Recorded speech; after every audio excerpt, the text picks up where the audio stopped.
জি 24 ঘন্টায় দুরন্ত দুটো নিয়ে আমি সব্যসাচী আপনাদের সঙ্গে। আর দুরন্ত দুটোয় শুরুতেই আলাপ করি দিয়ে আমার সঙ্গে রাজনৈতিক বিশ্লেষক বিশ্বজিৎ দাস আজকে স্টুডিওতে রয়েছেন। আর অবশ্যই যে বিষয়টা বলার শুরুতে ভবানীপুর ইস্যু, কারণ কিছুক্ষণের মধ্যেই নরেন্দ্র মোদী আসানসোলে বক্তব্য রাখবেন। তার চপার ইতিমধ্যে ল্যান্ড করেছেন। নরেন্দ্র মোদী যখন বলবেন সরাসরি সেই বক্তব্যে তো চলেও যাব, কিন্তু তার আগের সভায় ভবানীপুর ইস্যু প্রধানমন্ত্রীর গলাতেও শোনায়।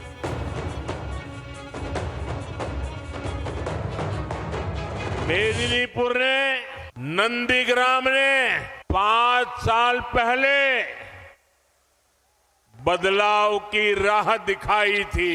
अब पूरा पश्चिम बंगाल उसी परिवर्तन के रास्ते पर चल पड़ा है।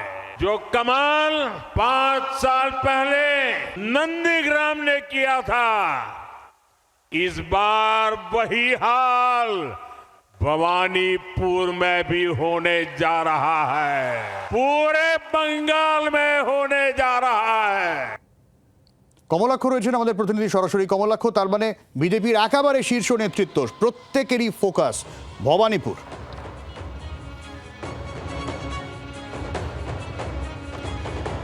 সব্যসাচী, তা তো বটেই। লক্ষ্য মমতা বন্দ্যোপাধ্যায়, আর সেই লক্ষ্য ভেদ করতে গেলে যে তীরটা ছুটতে হয় তা হলো এই মুহূর্তে বিজেপির কাছে ভবানীপুর।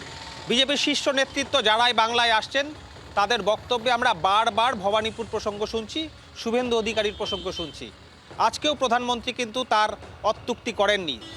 কোথায় এসেছিলেন তিনি? শুভেন্দু অধিকারীর গড় হিসেবে পরিচিত পূর্ব মেদিনীপুর বা তার হলদিয়া, যেখানে 16টি আসন রয়েছে, যার মধ্যে 14টি আসনের প্রার্থীদের সঙ্গে নিয়ে আজকে প্রধানমন্ত্রী তার সভা করেন। এবং সেখানে সরাসরি তিনি কিন্তু আরও একবার বলেছেন যে 5 বছর আগে নন্দীগ্রাম যে কামাল করিয়ে দেখিয়েছে, এবার গোটা বাংলার সঙ্গে সঙ্গে ভবানীপুরেও কিন্তু সেই কামাল হতে চলেছে। সুতরাং একেবারে স্পষ্ট কিন্তু এই ন্যারেটিভ তৈরি করা হয়েছে বিজেপির তরফ থেকে। আমরা কেন্দ্রীয় স্বরাষ্ট্রমন্ত্রীকে ভবানীপুরে দাঁড়িয়ে বলতে দেখেছিলাম, পাশে ছিলেন শুভেন্দু অধিকারী। আজকে প্রধানমন্ত্রী বললেন পাশে রয়েছেন শুভেন্দু অধিকারী।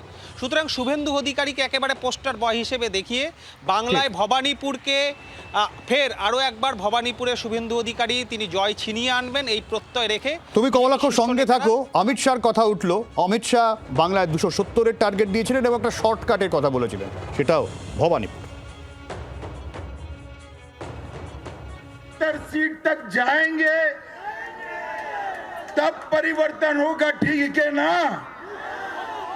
मगर मेरे पास एक शॉर्टकट है।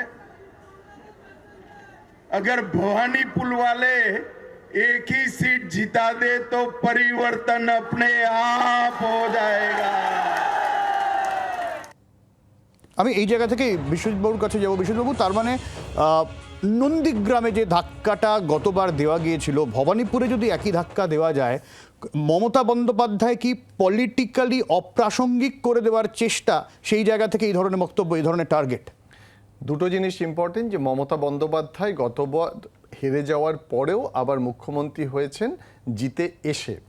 ওদের এই মুহূর্তে টার্গেট, যেহেতু নরেন্দ্র মোদী এবং অমিত শাহ একই ভাষায় কথা বলছেন, একই টোনে কথা বলছেন, রাজনৈতিক বক্তব্য, কিন্তু তুমি যদি ভবানীপুরের পরিসংখ্যান দেখো, যে সংখ্যায় এসআইআরে বাদ গেল আর মার্জিন, সেটা অনেক।